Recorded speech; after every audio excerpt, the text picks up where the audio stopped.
17장에 보면 이런 말씀이 11절에 있습니다. 베레아 사람은 데살로니가에 있는 사람보다 더 신사적이어서 간절한 마음으로 하나님 말씀을 받고 이것이 그러한가 하여 날마다 성경을 상고하므로 그 중에 믿는 사람이 많고 또 헬라의 귀부인과 남자가 적지 아니하나 말씀있습니다. 간절한 마음으로 말씀을 대하고 이것이 그러한가 하고 성경을 깊이 또 생각하고 살펴보고 그리고 그러던 사람들 중에 믿는 사람들이 많아졌다는 것입니다. 오래전에 하나님은 누군가에게 비전을 품게 하시고 사람들이 성경을 열기 시작하고 마음이 열기 시작했으며 이것이 그러한가 공부하고 은혜 받고 믿음의 사건들이 일어나고 정말 놀라운 일입니다. 우리나라에 제가 다 아는 것은 아니지만은 흔치 않은 이런 역사 중에 하나입니다. 성령 하나님이 역사하셨습니다. 이를 위해서 그렇게 되기까지 엊그저께도 제가 하나님의 방법은 사람인데 하나님이 이렇게 하셨을 때는 우리가 다 기억하지 못하고 또 기억하는 일정 부분이 있는데 저는 그 당시 소문으로 많이 들었습니다. 어떤 분을 붙잡고 일하시겠죠. 기도하며 힘쓰신 분들이 정말 많이 있었으리라고 여겨집니다. 교회 역사는 사람의 역사입니다. 기독교의 역사는 교회 역사고 교회 역사는 사람들의 역사입니다. 제가 교회에 이렇게 제가 섬기던 교회 역사를 50주년 때인가 만들어 본 적인데 전부 사람 얘기입니다. 그 안에 다른 게 없어요. 전부 사람들 이름이 기록이 되어 있습니다. 누가 어떻게 했고 그런 것이죠. 이를 위해서 기도하고 힘쓰며 헌신하신 분들이 많이 있습니다. 우리가 기억하고 이를 가능케 하신 하나님께 감사하고 이분들이 이 땅에서의 평안함을 누리고 하늘의 상급이 가득하시기를 기도합니다.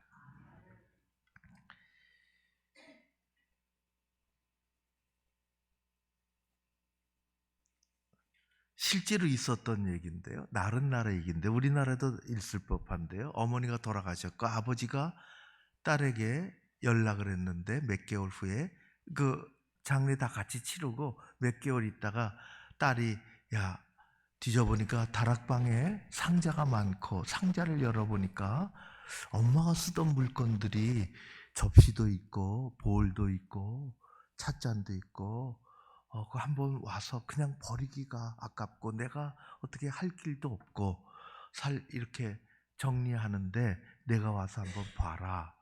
독일에서 일어난 일입니다. 그래서 그 딸이 와서 이 유품을 이렇게 다락방에 올라가서 아버지가 상자 몇 개 내려다 준 거 보니까 이 안에 어마어마한 그릇들이 정말 화려하고 예쁘고 여자들이 마음을 쏙 빼가는 그런 정말 정교한 소중한 한 번도 자기가 커가면서 본 적도 없는 이런 그릇들이 잔뜩 쌓여 있어서 살펴보니까 이것은 독일의 어느 유수한 공장에서 회사에서 만들어낸 정말 귀한 것입니다.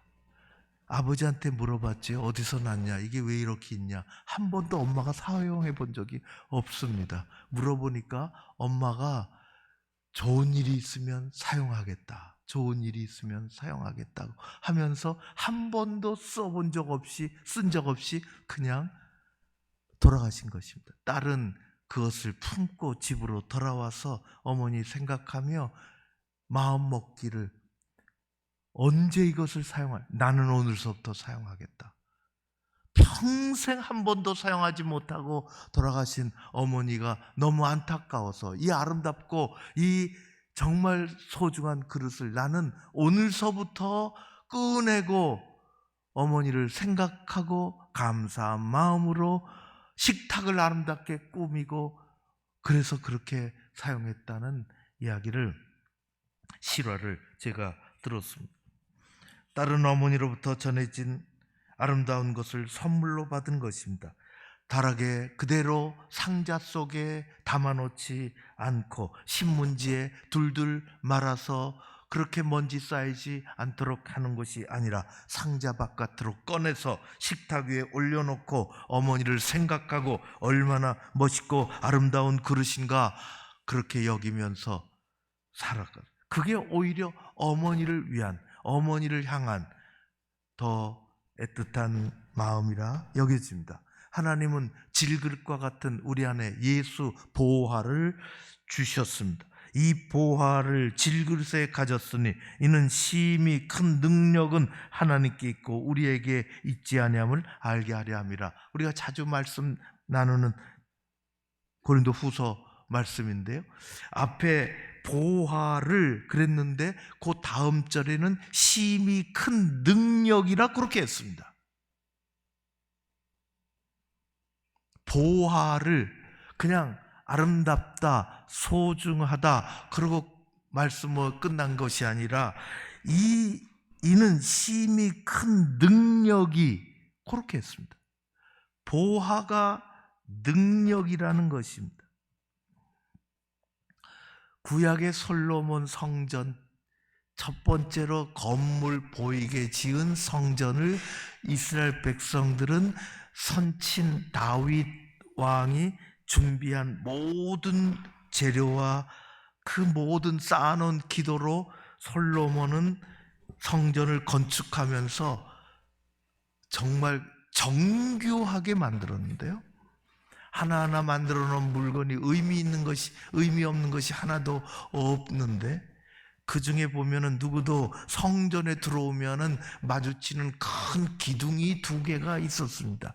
높이는 8m가 조금 넘고 둘레는 2m 30쯤 되는 거대한 놋기둥이 2개가 있었는데요, 하나를 우리는 보아스라, 그 사람들이 보아스라 그렇게 했습니다. 하나님이 세우신다 그런 뜻입니다. 하나는 이 약인이라 그렇게 이름을 했습니다. 하나님에게 힘이 있다 그런 뜻입니다. 하나님에게 능력이 있다, 하나님이 하신다 그런 뜻을 붙였습니다. 그래서 성전 안으로 들어갈 수 있는 사람도 있고, 마당에 저만큼 갈 수 있는 사람도 있고, 마당 바깥 이쪽 바깥 뜰에 있어야만 하는 사람도 있지만은 다 그 기둥을 쳐다보며 그렇게 고백하는 것처럼 예수님은 우리에게 보일 수 있도록 2 기둥을 남기셨습니다. 그것은 십자가라는 기둥이에요. 죄 사함 받고 구원받는다는 보이는 기둥입니다. 보여요. 십자가가 보입니다. 그 당시 다 2눈 뜨고 봤습니다. 2번째는 부활하신 기둥입니다. 하나님이 이루신다는 능력의 하나님, 생명이 죽음을 이긴다는 부활의 기둥입니다. 이것도 모두가 봤습니다. 이 2 기둥이 제자들에게 왔습니다. 그래서 얼마 전까지만 해도 비겁했던 베드로는 마음의 뭐가 대단히 담대해지고, 이게 이 사람이 그 사람인가 할 정도로 담대해졌습니다. 용기 100배 생겼습니다. 어제 말씀을 나눈 것처럼 내적인 능력이 가득했습니다. 그것이 사람이 집어넣어 준 것이 아니죠. 그는 비겁했다가 담대해졌습니다. 그래서 오늘 한 말입니다. 너희들이 예수를 죽였다. 하나님이 살리셨다. 이 말 듣기 싫은 사람이 있습니다. 정말 듣기 싫은 사람이 있어요. 예수님의 말씀 듣기 싫었던 것처럼 입에도 못 내게 그 말 듣기 싫은 사람들이 제사장, 서기관들 들이댑니다. 그랬더니 오늘 말하지 말라고 그랬더니 오늘 베드로가 이야기하는 것입니다. 사람보다 하나님께 순종하는 것이 마땅하니라. 나무에 달라 죽인 예수를 하나님이 살리셨다. 이 말을 해야 되겠다 하는 것입니다. 우리는 이 일의 증인이요. 여러분들, 우리는 증인으로 살아가는 사람들입니다. 이 일의 증인이라.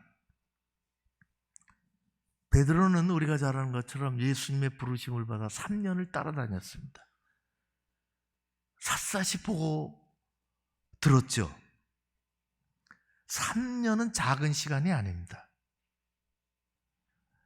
그런데 3년이라는 시간이 중요한 것이 아니라 보고 깨달은 것이 중요합니다. 보고 깨달았습니다. 성령께서 십자가의 비밀과 부활의 능력을 깨닫지 못하고 누구도 생각하지 못하는, 스스로 베드로도 그것을 생각하지 못했던 2개의 불덩이가 안에 들어왔습니다.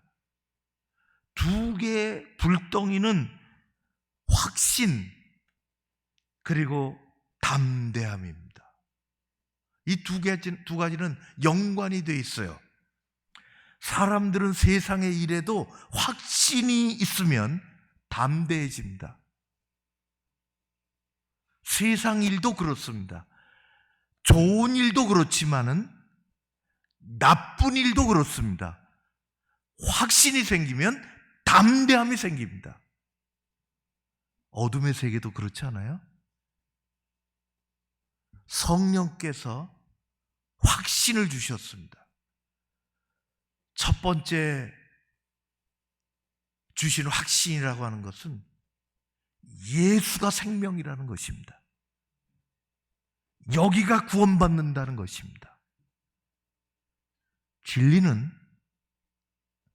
곡선이 아닙니다. 진리는 직선입니다. 그리고 그것을 말할 때에는 짧습니다. 사람들의 변명은 길어집니다. 변명이란 길어지는 것입니다. 진리는, 진실은 짧습니다. 팩트는 복잡하지 않습니다. 확신이 생기면 담대해지는 것입니다. 불과 한 달 반 전에 베드로가 아닙니다. 담대하게 내가 이 일의 증인이라, 내가 이것을 이야기한다고 했습니다. 사도행전은 우리가 읽었지만은 증인, 증거, 증언 이런 말이 30번 이상 나옵니다. 법적인 용어잖아요. 증인이란 팩트를 체크하겠다는 것입니다. 다른 건 모르겠고 보고 뭐가 사실인지만 얘기해라는 것입니다. 어디 갔더니 우리 가끔 봅니다. 프랭카드가 붙여져 있어요. 여기서 언제 새벽에 교통사고가 났습니다. 이것을 보신 분은 아래 번호로 알려주십시오. 보신 분이 알려주시면 됩니다. 거기 너저분하게 스키드 마크 있고 그거 상관없고 본 분이 이 번호로 알려주시면 어떻게 하겠다고요? 후사하겠답니다. 팩트만 알려주면 됩니다. 내가 봤다고. 예수님은 사람들 앞에서 나를 시인하면 나도 하나님 앞에서 너를 안다 그럴 거라고 했습니다. 이게 어마어마한 말씀입니다. 예수님이 우리를 통째로 그냥 안다 그러시는. 예수님 모른다. 하나님 앞에서. 저 모르겠습니다. 예수님 모르시겠습니까? 그게 아니라 나를 부인하면, 세상에서 나를 부인하면 나도 하나님 앞에서 너를 모른다 할 거다. 성도 여러분, 사도들은 모두 증인의 삶을 살았습니다. 하나님은 저와 여러분 향하여 내가 바로 증인이라고 말씀하십니다. 예수의 사람들은 이 세상 사는 동안 무슨 일을 만나든지 무슨 일을 하든지 모두 증인으로 살아야 하는 것입니다. 예수 십자가로 죄 용서받고 예수 부활로 생명을 얻어 살아가는 것이 가짜가 아니라 실제라면, 사실이라면, 그렇게 지금 살고 있다면 그것을 숨길 길이 없으며 숨겨서도 안 되는 것입니다. 담대함이 들어옵니다. 팩트를 알고 확신이 생기면 담대함이 들어오는 것입니다. 증인이라는 말은 당시 헬라어로 마르투스입니다. 증인이라는 뜻을 뜻하는 마르투스는 발전해서 마터가 되었습니다. 순교자라는 단어죠. 왜 증인이라는 말이 마터, 순교자가 되었을까요? 증인 역할하고 죽었기 때문입니다. 그런 우리나라 기독교 역사의 초기에도 많습니다. 봄이 되면 어느 날 그런 순교지를 둘러보고 싶습니다. 순교는 증인으로 나섰다가 증언하고 끝나는 것입니다. 그것을 적색 순교라고 합니다. 피를 흘려 자기가 증언한 것을 증명하는 것입니다. 순교의 피를 흘리는 것이죠. 그럴 때는, 그런 시절은 적이 확실했습니다. 적이 눈앞에 딱 보입니다. 총과 칼을 들고 적이 윽박지릅니다. 공산주의가 그렇게 했습니다.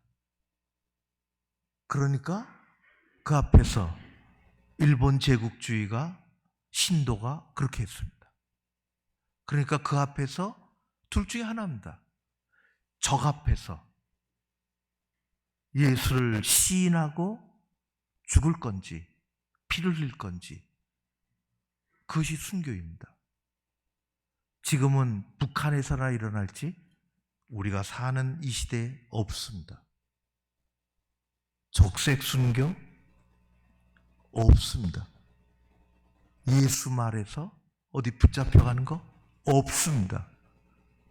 그러나 우리는 순교적인 삶을 살아야 합니다. 증언을 해야 합니다. 증언을 해야 합니다. 그것을 백색 선교라고 합니다. 순교라고 합니다. 왜 그럴까요? 우리를 잡아가는 사람은 없습니다. 그런데 그때는 적이 총과 칼을 들고 있었습니다. 적이 눈앞에 있었습니다.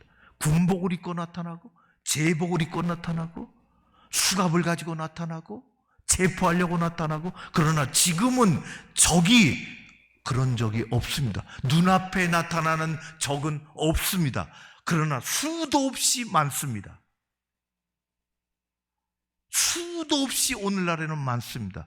그래서 우리는 백색 순교를 각오하고 사는 것입니다.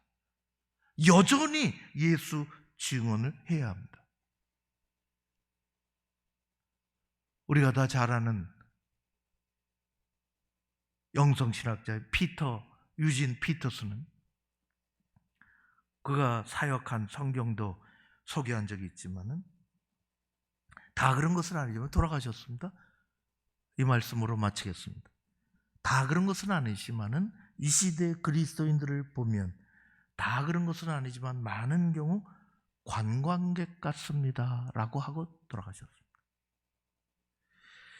주일 예배 오는 그리스도인의 모습을 보면 마치 주말에 소풍 가는 사람 같고 종교 행위로 참여하는 것 같고 종교적인 기분 전환용으로 여기며 산 것 같다고 했습니다. 증인의 삶을 사는 예수의 사람들은 이 땅에서 관광객처럼 살지 않습니다. 천국을 바라보며 영혼을 사모하는 예수의 사람들은 하루살이 신앙을 하지 않습니다. 진리는 선명합니다. 진리는 그래서 직선입니다. 진리는 그래서 짧습니다. 성경 말씀 보십시오. 하나님이 정말 중요한 말씀하실 때는 구구하게 설명하시지 않습니다. 예수님이 제자들 부를 때 구구하게 앞으로 어떻게 될 거고 말씀하시지 않았어요. 한마디, 나를 따르라. 우리는 하나님을 경외하며 성령님께서 주시는 담대한 믿음으로 예수 충성스러운 증인으로 어떻게? 때로는 말로, 때로는 몸으로, 때로는 삶으로, 때로는 말로도 할 수 없는 헌신으로 하나님 부르시는 그날까지 살아가야 하는 것입니다. 예수 증인들로 살아갑니다. 성령께서 함께 하실 줄로 믿습니다. 고마우신 아버지 하나님을 찬양합니다. 우리를 이끌어